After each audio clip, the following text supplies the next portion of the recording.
Hello, class. We'll get started here. I want to take our discussion that we began in class today a little further by speaking specifically to placer mining and the role that it plays in really transforming the modes of production, or at least one mode of production in the American West during the critical mid-19th century. So you can see our objectives here today, and I will move on from them as you can pause and take specific pay specific attention to them if you need a little bit longer. All right. So we're looking today in this screencast, this lecture, at a really interesting phenomenon that begins to play a significant role in the early settlement of the American West. We know we've already looked a little bit at the efforts that the Russians undertook to try to lay claim and use some of the natural resources of Northwest North America. But we realized that by the 1840s, their interests, which had largely been natural resource extraction, and specifically the extraction of otter pelts, had begun to wane, much as the population of sea otters had begun to wane. And since that was essentially the bread and butter that brought the Russians across the Pacific for natural resource use, with the departure of that, there was a general decline in the Russian presence in the northwest of North America. So we also know that during the 1840s, the United States was building very quickly. It was expanding. Physically, the United States had, in the course of a century, it had expanded, I think we could say, essentially, I don't know, 8-fold, 9-fold, 10-fold, dramatic expansion of its physical space. And of course, part of what comes with a successful expansion is a successful settlement. As history attests, if the people aren't settling that land, it's tough for a country to make a lasting, sustainable claim that the land that they have taken on is in fact theirs. And French and Spanish Louisiana serves as a pretty effective case in point, as does the temporary efforts by the Russians to establish claim to the various regions of the northwest of North America. So what happens, and I touched upon this briefly in class yesterday, is the timing of this is really interesting. Almost precisely at the time that the Russians are withdrawing from the northwest coast of North America, gold will be discovered. And gold is going to be discovered in California. We see this map here, which sort of shows the heart of where the first gold discoveries took place in Sutter's Mill. This is sort of the Sacramento Valley, which is the north central part of California. I'll talk a little bit more about the ecology and geography of this area in just a moment. But this is going to give way in a very dramatic fashion. It's going to give way to a rapid settlement of this part of the far west of the newly expanding United States. And so part of what the story of placer mining tells us, particularly in the realm of environmental history, is that sometimes when a region is settled quickly, it's sometimes also settled poorly or not with enough time or forethought. And so planning efforts are particularly difficult. One way of thinking about this is the state of North Dakota right now is going through a boom largely related to its natural gas and shale resources. And its economy is roaring, kind of unlike the rest of the countries. And so North Dakota has been forced to try to deal with a rapid influx of people. Sort of the boomtown phenomenon is very much upon North Dakota. Well, this boomtown was going on in California during the late 1940s. So gold is going to be first discovered in 1948, but as we know, the reference to the 49ers, not surprisingly, the San Francisco 49ers, San Francisco, which is just here to the west of the Sacramento Valley, in 49, many people started to respond to the 1848 gold discovery. Everyone had it in mind that they would become wealthy and they would do so overnight, and the American dream and all that get-rich-quick stuff was too much for some people to resist.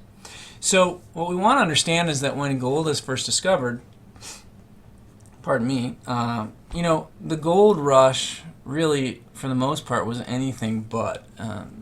People rushed there in large numbers. But the truth is that very few people got wealthy as a result of the gold rush. In fact, the people who did the best were the people who were selling supplies and selling lodging and selling meals and things like that. The supporting economy of the gold rush was probably where people made the most money. Gold discoveries were tough, and when they did happen, they tended to be dispersed among people. And you can think you'd have to discover quite a bit of gold to pay your cost of transportation and the needs and desires that you would have to sustain yourself as a miner. And as you'll see in the documentary of Gold, the Speck of the West, which we'll be the Speck of the Future, which we'll be watching in class very soon, you'll notice that the costs of living for these miners were exorbitant. They paid a ton of money just for things like an egg or a breakfast or a shovel. So something to bear in mind. But when the gold rush begins, it starts as what I call essentially a democratic enterprise, meaning it consisted of a lot of people who were very much individually setting out on their own. They didn't have a whole lot of money to invest in their capital, so to speak. So they engaged in really small-scale mining efforts. So one example would be panning for gold. And that was, of course, as simple as if you had a pan and you scooped up dirt and you swished it back and forth, and hopefully you would discover some gold bits in your pan. Of course, that was very much the exception, not the norm. And in the early period of discovery, in the late 1840s, panning for gold was very widespread. But also this machine here, this simple machine known as the placer, was something that, again, would allow for a democratic form. And when I say democratic, I just mean essentially everyone, the average Joe, could participate in this mining. And so this is how the placer would work. You have the hopper where you shovel your overburden or soil into it, and then you'll see this is like a cradle. These are bent, I don't even want to call them, I guess they call them rockers, but essentially struts on the bottom of the placer, and you rock it back and forth, which sort of swishes this overburden around in the hopper, and then it will move through this little screen and onto an apron down below. You're pouring water, which is sort of facilitating the breakdown of your soil overburden. And then the idea is that the gold, which is a little heavier than the other aspects of soil, will settle behind these riffles. And so you can run water through here and move a lot of soil and dirt through your placer, and then hopefully just the good stuff will remain. Okay, so that was the idea. And this is a low capital, doesn't cost that much to have a placer, so this allowed a lot of people to participate in the mining, the promises of gold mining. Now also bear in mind, not everyone, because it's going to be expensive to get out there. So you're looking at mostly upper middle class people that could even bother taking advantage of this gold rush. But among those who did, it started out as a largely democratic or egalitarian enterprise. Now, as you can imagine, you're not able to put too much soil through a placer in a given day because you're talking about shovelfuls. And so early on, the impacts of gold mining are going to be somewhat minor. There's going to be a lot of people participating, but they're participating in a way that's relatively limited. Someone out on the stream bank with a pan of gold or a placer can only do so much damage, right? But there are going to be some quick developments that serve to transform this mining adventure.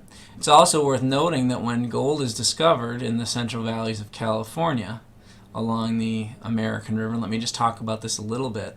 So this is essentially the Sacramento River Valley, and here's our San Francisco right here, the bays that reach inland here. The Sacramento Valley is where most of this gold discovery really takes off. There's some major rivers. In the north you have Mount Shasta, which is a major geographic feature, very dominating the landscape. On the east, you have the Sierra Nevada range. This is about a 400-mile mountain chain, very important, frames the eastern border of this Sacramento Valley. And then, of course, on the west, you have the San Francisco Bay. These rivers like the Feather River, the Yuba River, the Bear River, the American River, these were the rivers of early gold extraction. And for a time, things, as I said, the impacts are rather minimal, but they are going to take off with time, and let's talk a little bit more about that. So very quickly, the placer mining, which is sort of an individual scale form of mining, what happens is innovators realize, wow, the more soil and overburden we can sift through, the better our chances are of finding gold. So they do the math, they do the designs, and folks like Anthony Chabot in 1852, this is just 3 or 4 years after gold is discovered, starts to find new ways to try to search for gold. And essentially what he finds is a way of creating hydraulic mining. And what he does is he builds a system where he can trap water and essentially build a tall column of water.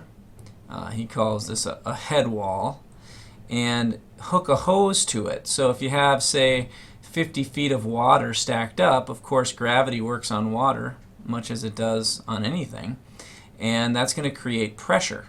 So if you build this head wall of water with a hose, and he fashioned the first ones out of essentially tin that he folded and turned into a hose cap, this allows you to spray high pressure or higher pressure water on your soil. So if you now use this, you have a hydraulic hose where you're spraying down essentially the dirt of the mountainside. You allow that dirt to then go through a sluice, which is essentially a wooden box, and you use the same system of riffles that are evident in the placer. You can go back and look at the previous slide on the placer diagram. Those riffles then trap the gold. The benefit here, of course, is that you're able to sift through a lot more soil at a given time, and this of course proves to increase the yield of gold. Now of course the bad news in all this is that it's displacing a lot more topsoil, and you can't wash soil downstream without it going somewhere. So there's a number of different problems that are created by this.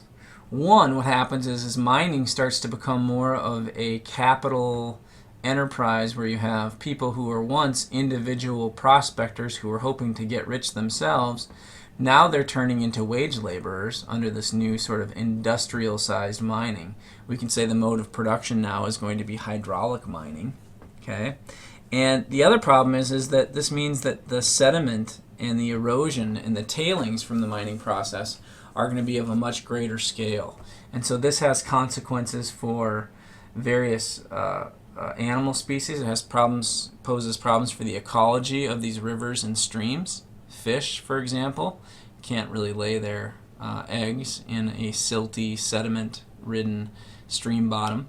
It also poses problems for towns downstream, like the town of Marysville, which is in the Sacramento Valley, because all of these sediment erosion, it has to settle somewhere. So it washes down the mountainside, and then when it reaches a flat land, it settles. And when dirt and sediment settle into a river basin, they raise the floodplain. That means there's not as much ability for that river, let's say the river valley, to hold the water. So the water is more likely to leave its levees and cause flooding.